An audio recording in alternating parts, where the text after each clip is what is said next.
पंजाबडक 6 August पर्यंत स्थानिक वातावरण तयार होऊन 10 मिनिटाचा 20 मिनिटाचा अर्ध्या तासाचा पाऊस काय होणार आहे, दुपारनंतर येणार आहे म्हणून अंदाज लक्षात यायचा. पण असा खूप काय मोठा अतिवृष्टी मुसळधार पाऊस काय पडणार नाही म्हणून हे देखील अंदाज सर्व शेतकऱ्यांना लक्षात यायचा. 7 तारखेच्या नंतर वातावरणात आणखीन बदल होईल, चांगलं सूर्यदर्शन होईल. त्याच्यानंतर शेतकऱ्यांना कामं करण्यासाठी जवळपास 15 ऑगस्ट पर्यंत शेतकऱ्यांना कामे शेतीची करण्यासाठी वेळ भेटणार आहे म्हणून अंदाज सर्व शेतकऱ्यांना लक्षात यायचा. पण राज्यात मग शेतकऱ्यांनी 15 तारखेपर्यंत आपण आपली शेतीची कामे करायची, कारण की काय होणार आहे 16-17च्या दरम्यान परत एक काय होणार आहे, बंगालच्या खाडीमध्ये एक कमी दाबाचा पट्टा तयार होणार आहे आणि आपल्याकडं उन्हाची तीव्रता असल्यामुळं मग ती कमी दाबाचा पट्टा महाराष्ट्राकडे येईल आणि ते महाराष्ट्राकडे आल्याच्या नंतर आता जसा पाऊस पडला तसाच मग राज्यामध्ये काही भागामध्ये पाऊस पडणार आहे म्हणून हा अंदाज लक्षात घ्यायचा.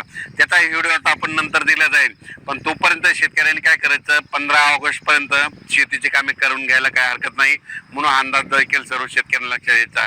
ऑगस्ट महिन्यात देखील एक चांगला मोठा पाऊस येणार आहे म्हणून हा अंदाज लक्षात घ्यायचा. म्हणजे सांगायचं झालं तर 17 ऑगस्ट पासून ते 30 ऑगस्टच्या दरम्यान एक चांगला मोठा पाऊस येईल म्हणून हे देखील सर्व शेतकऱ्यांनी लक्षात घ्यायचं. तसेच सांगायचं झालं तर जे म्हणजे ज्या भागात पाऊस कमी पडलेला आहे ते जिल्ह्याचं नाव सांगतो. सोलापूर जिल्हा आहे, आता पडला पण त्याच्यामध्ये आणखीन कमीच आहे, तूट भरून निघालेली नाही. सोलापूर जिल्हा, बीड जिल्ह्याचा काही भाग, लातूर जिल्हा, धाराशिव जिल्हा, त्याच्यानंतर परभणी जिल्ह्यातला काही भाग, नांदेड जिल्ह्याचा काही भाग. तर ह्या जिल्ह्यातल्या सर्व शेतकऱ्याला सांगू इच्छितो की आता आणखीन 7 तारखेपर्यंत दररोज अर्ध्या तासाचा 1 तासाचा स्थानिक वातावरण तयार होऊन दररोज वेगवेगळ्या भागात पाऊस पडणार आहे म्हणून अंदाज लक्षात घ्यायचा. म्हणजे 7 तारखेपर्यंत आणखी सोलापूर जिल्ह्यात देखील थोडाफार पाऊस आहे म्हणून हे अंदाज लक्षात घ्यायचा. मंगळवेढा, पंढरपूर, सोलापूर ह्या पट्ट्यामध्ये देखील काय होणार आहे, ह्यामध्ये 7 ऑगस्ट पर्यंत पाऊस पडणार आहे म्हणून त्यांनी देखील अंदाज लक्षात घ्यायचा.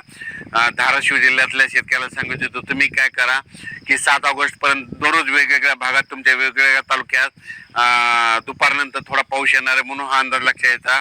त्यानंतर बीड जिल्ह्यात देखील तशीच परिस्थिती राहील, परभणी जिल्ह्यात तशीच परिस्थिती राहील, जालना जिल्ह्यात देखील तसंच राहील, इकडं हिंगोली, वाशिम, नांदेड तिकडे देखील असाच